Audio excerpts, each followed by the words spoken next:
For centuries, the Ryukyu kingdom flourished as an independent nation, fostering unique traditions and acting as a bridge between China and Japan through trade. Its capital, Shuri, was a vibrant center of culture and diplomacy, thrived under the kingdom's peaceful rule.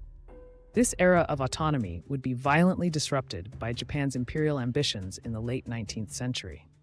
In 1879, Japan's Meiji government launched a military invasion, abolishing the Ryukyu kingdom in what they called the Ryukyu disposition. The royal family was exiled, local governance dismantled, and Okinawa was renamed Okinawa Prefecture, marking the beginning of systematic cultural erasure under Japanese rule.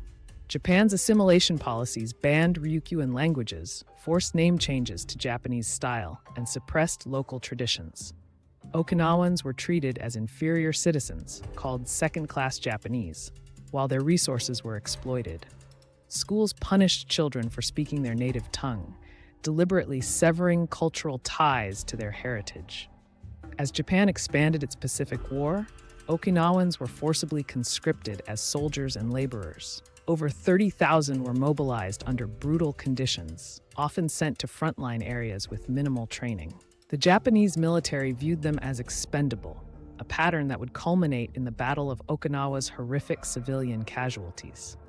During the 1945 Battle of Okinawa, Japanese commanders deliberately positioned military installations near civilian shelters.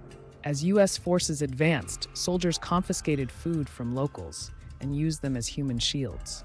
Over 100,000 Okinawan civilians, about one-third of the population, perished, many caught in crossfire or killed by Japanese troops, fearing they might surrender. Japanese soldiers distributed grenades to civilians, ordering them to die rather than be captured. Entire families committed suicide, with survivors recounting how soldiers told them American troops would rape and torture them. These group suicides were directly caused by military orders and imperial propaganda that framed surrender as dishonorable. After World War II, Okinawa remained under U.S. control while mainland Japan regained sovereignty.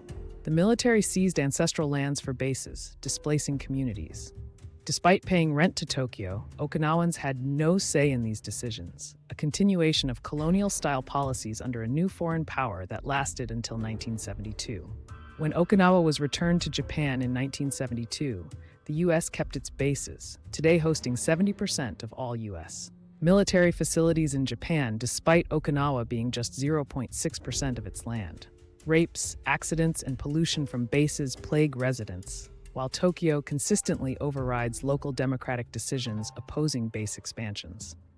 The current fight centers on Henoko, where the Japanese government is forcibly constructing a new base despite 70% local opposition.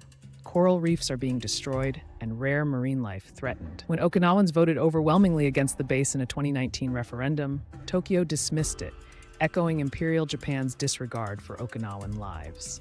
Okinawa's history stands as a warning, how militarization sacrifices vulnerable communities.